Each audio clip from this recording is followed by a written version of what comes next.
Olá pessoal, estamos aqui então para iniciarmos a nossa última videoaula do semestre encerrando, chegamos ao final, ou seja, então veremos hoje a videoaula 8, parte 2, na qual nós iremos falar, como eu já havia mencionado anteriormente,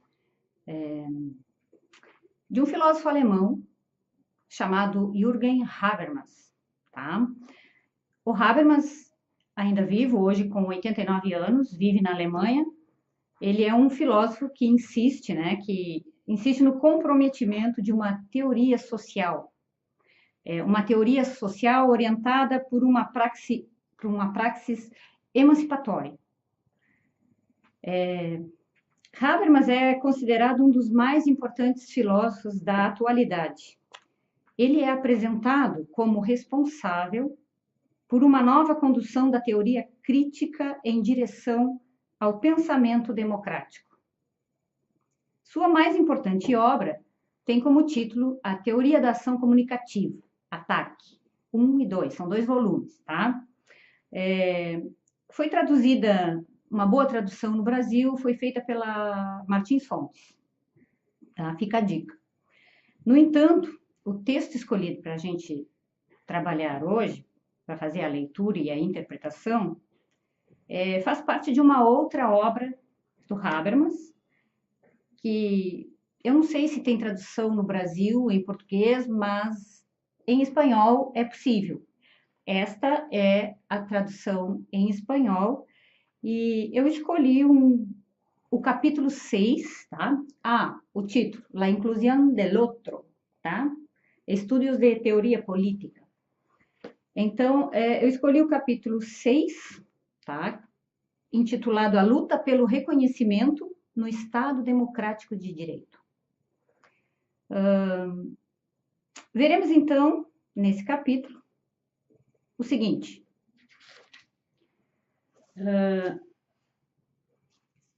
As constituições modernas repousam sobre a ideia do direito racional, segundo o qual os cidadãos se associam por sua própria decisão, para formar uma comunidade de sujeitos de direito livres e iguais. A Constituição outorga vigência precisamente aos direitos que os cidadãos devem conceder-se reciprocamente, se querem regular de modo legítimo sua vida em comum, tá? Com os meios do direito positivo. Com isso, já se pressupõe os conceitos do direito subjetivo e da pessoa jurídica individual, como portadora de direitos. No entanto, é certo que o direito moderno estabelece uma base para as condições de reconhecimento intersubjetivo sancionadas estatalmente. Os direitos que daí se derivam garantem a vulnerável integridade de cada um dos sujeitos jurídicos.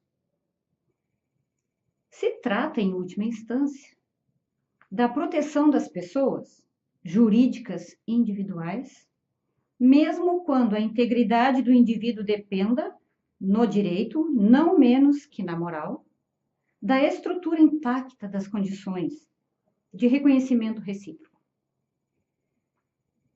Uma teoria dos direitos, elaborada em termos individualista, pode fazer justiça àquelas lutas por reconhecimento, nas quais parece tratar-se da articulação e da afirmação de identidades coletivas? Essa é a pergunta que Habermas faz. Pode fazer justiça um direito, uma teoria dos direitos elaborada de forma individualista? Pode fazer justiça aquelas lutas por reconhecimento de grupos coletivos? Bom, uma Constituição pode entender-se como um projeto histórico que os cidadãos prosseguem de novo em cada geração. Vejam bem, uma Constituição pode entender-se como um projeto histórico. Por quê? Porque as gerações, prosseguem a mesma Constituição novamente, por outros tempos. Bom, no Estado Democrático de Direito, o exercício do poder público, segundo Habermas, está duplamente codificado. Isso é, o tratamento institucionalizado dos problemas levantados e a mediação regulada procedimentalmente dos correspondentes interesses devem poder entender-se, ao mesmo tempo, como realização de um sistema de direitos. No cenário político, no entanto, se encontram confrontados os atores, o que ele chama de atores políticos que discutem sobre os fins coletivos e sobre a distribuição dos bens coletivos.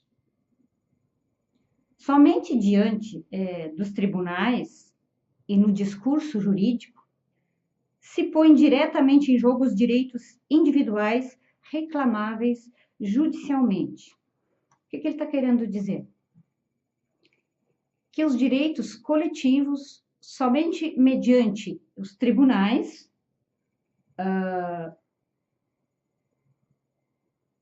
no discurso jurídico, né, somente mediante os tribunais, é que vai se colocar, então, em questão os direitos individuais daquele coletivo, deixou de ser coletivo, passa a ser visto como o direito individual dos que fazem essa reclamação judicialmente. Bom, também o direito vigente deve interpretar-se de uma maneira nova no contexto mutantes, né? Nos contextos mutantes, diante de novas necessidades e constelações de interesses, tá? E essa disputa sobre a interpretação e a realização das pretensões não satisfeitas historicamente, tá? É uma luta por direitos legítimos, em que, de novo, estão envolvidos atores coletivos que opõem resistência ao desprezo, tá? De sua própria dignidade. É a luta pelo reconhecimento. Nessa luta, se articulam experiências coletivas de integridade vulnerável, tal como Axel Honneth, que é um outro pensador alemão, tá? Como ele manifesta em sua teoria.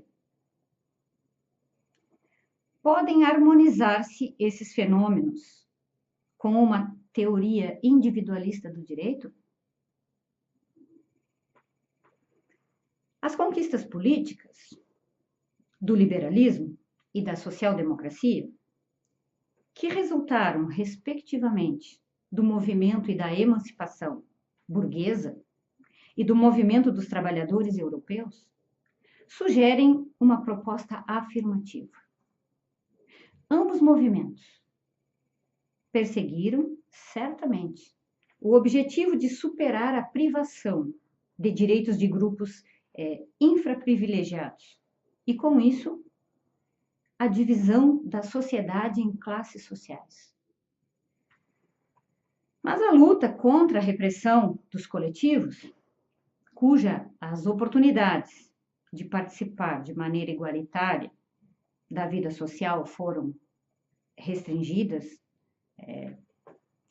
foram limitadas, se realizaram onde o reformismo social liberal entrou em ação, na forma de uma luta pela universalização dos direitos.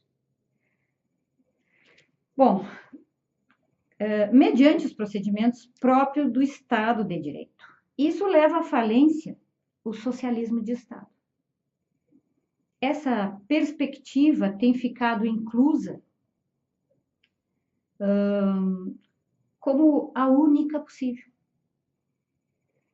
E a massa da população, seja essa perspectiva única possível, a massa da população deve manter a oportunidade de viver com expectativas fundadas na seguridade, na justiça, no bem-estar, completando o status de trabalhador assalariado dependente, mediante os direitos sociais, de prestação e dos direitos políticos de participação.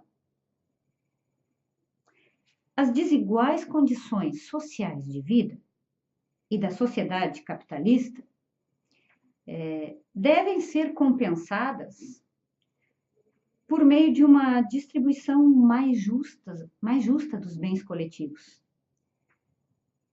Esse objetivo é completamente conciliável com a teoria dos direitos, porque os bens básicos, no sentido de John Rawls, que é um pensador com quem o Habermas trava um diálogo bem interessante, inclusive, é um pensador norte-americano, tá? John Rawls, para quem desconhece.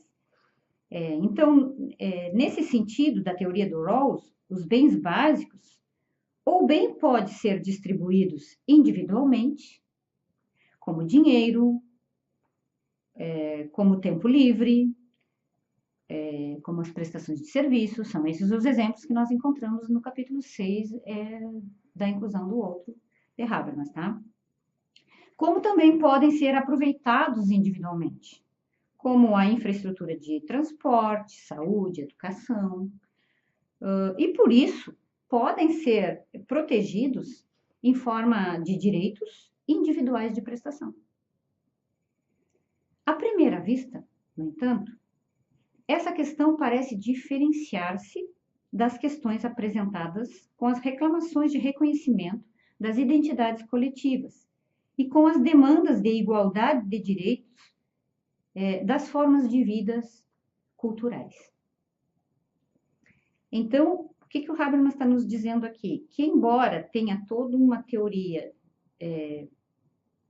democrática, da teoria democrática dos direitos, né, parece que esses valores constantes dessa teoria não batem ou não satisfazem as necessidades encontradas pelos grupos de minoria, ou pelos menos favorecidos, ou pelos, como dizia Paulo Freire, os oprimidos, os condenados da terra.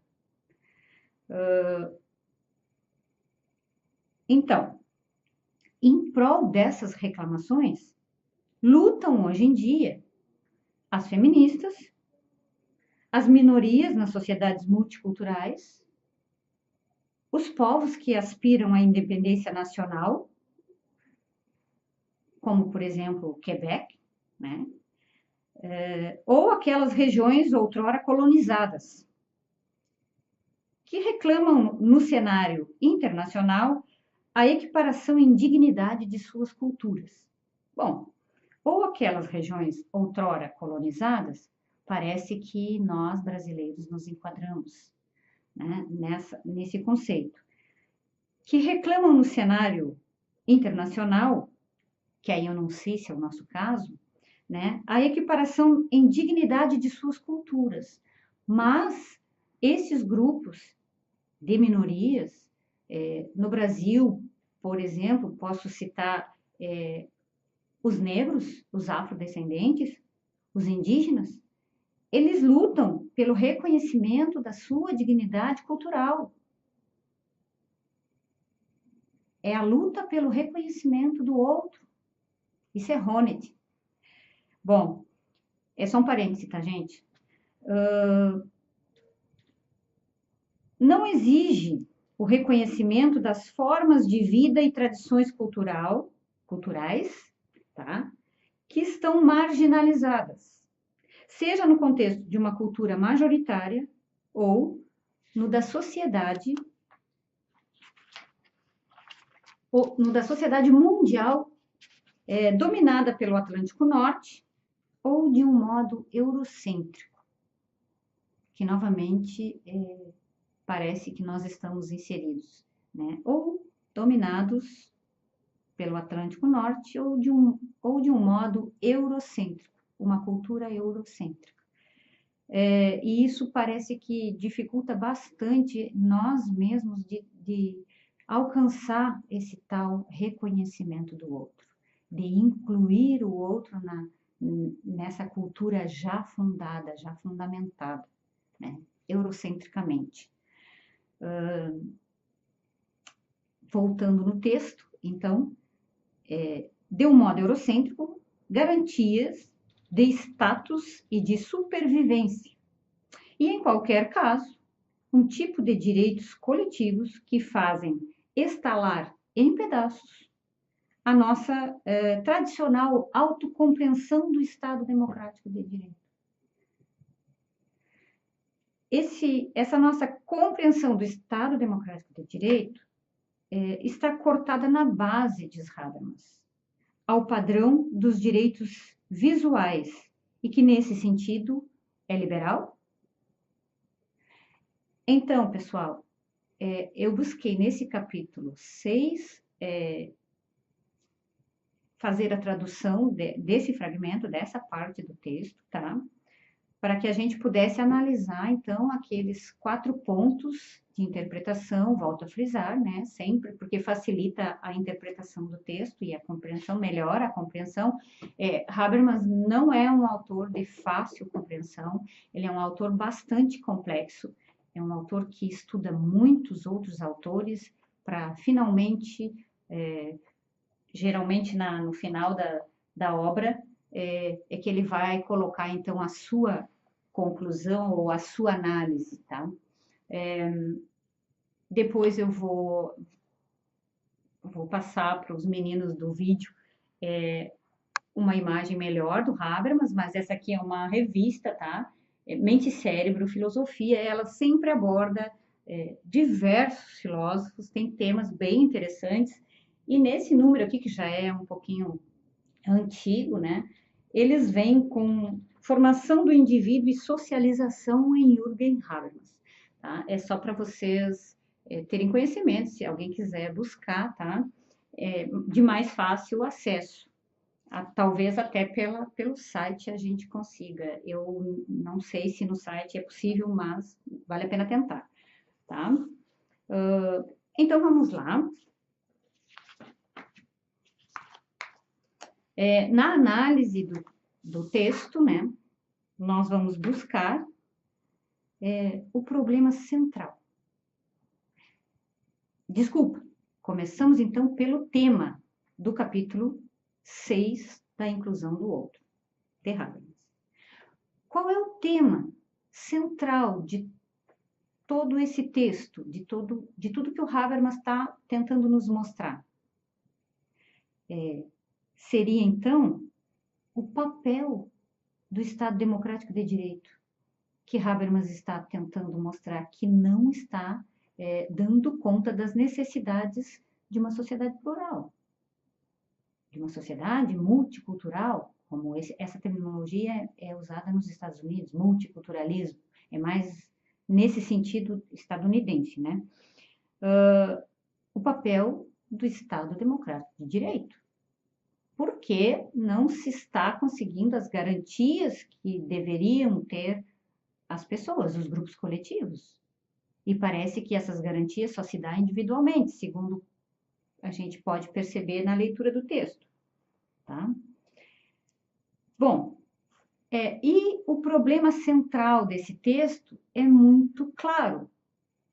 Ou seja, eu gostaria de poder estar perguntando para vocês e tentando ver quais seriam as respostas, né, sobre o problema central que o Habermas está analisando nessa questão, se uma teoria dos direitos elaborada nos termos individualistas pode fazer justiça às lutas pelo reconhecimento de grupos coletivos. É essa a pergunta que ele faz, é isso que ele está buscando. Pode uma teoria do direito elaborada em termos individualistas dar conta das necessidades de grupos coletivos, coletivamente, de seus problemas ou do seu não reconhecimento? E a tese? Como eu já falei anteriormente para vocês, né? A tese é quando nós defendemos uma ideia.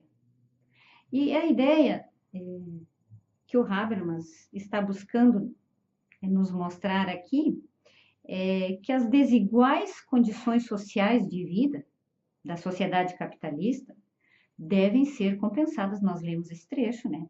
Devem ser compensadas por meio de uma distribuição mais justa dos bens coletivos.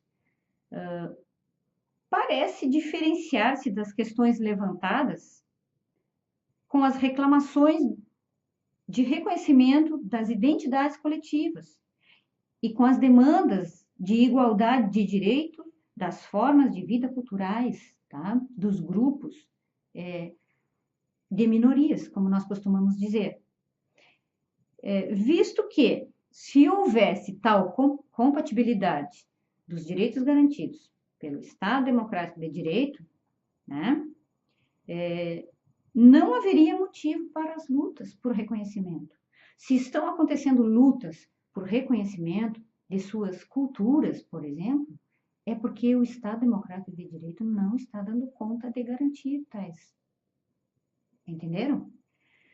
Bom, o que o Habermas parece querer mostrar é essa fragilidade do Estado Democrático de Direito frente a essa demanda,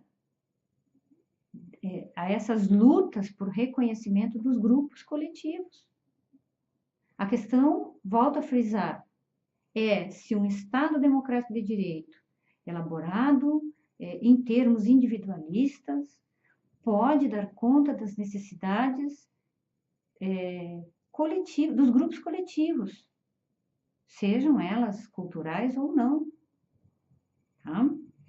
Essa é a tese. O Habermas está tentando nos mostrar que o direito democrático, que o Estado Democrático de Direito, ele se apresenta fragilizado. Bom, e os argumentos? O Habermas argumenta que a luta contra a repressão dos coletivos tiveram suas oportunidades de participar. Tiveram suas oportunidades de participar de maneira igualitária da vida social, tá? Mas foram restringidas, foram limitadas, tá? Então, um dos argumentos que ele está colocando é este, tá?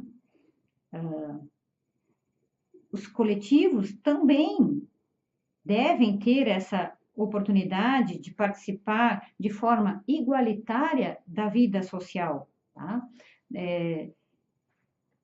Não pode haver essa repressão aos coletivos.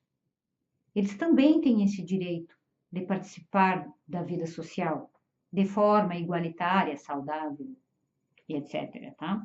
E o que o Habermas está argumentando é que elas são restringidas. Essas oportunidades são restringidas, são limitadas. Tá?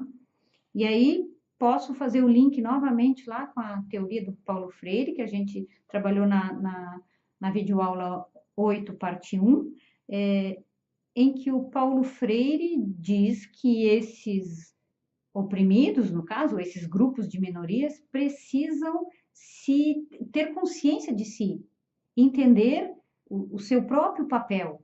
Tá? E eu não estou dizendo que eles não estejam fazendo isso, porque a partir do momento que os grupos coletivos e de minorias que buscam reconhecimento na vida social, seja politicamente, na educação, tá? Eles buscam reconhecimento, eles estão cientes de que é necessário isso, mas podemos dizer que nem todos têm essa consciência, e isso precisa ser muito ampliado, muito trabalhado, muito estudado, muito debatido entre nós, principalmente, tá? Bom, pessoal, eu espero ter contribuído, era isso que eu tinha para apresentar. O interesse maior, nesse caso da videoaula 8, é a apresentação de dois autores, o pensador da educação brasileira, ou seja, o pensador brasileiro da educação, fica melhor assim, né? Paulo Freire, sua importante teoria e a importância do se estudar Paulo Freire, do trabalhar Paulo Freire. E, em contrapartida, buscando agora um filósofo alemão, tá? Aí vem um europeu, um filósofo alemão, mas de uma teoria fundamental para nós entendermos, tá? E buscarmos alternativas para esses problemas sociais contemporâneos, nos quais a gente vive toda hora, todo dia. Foi um prazer, então, ter estado com vocês e até o próximo semestre.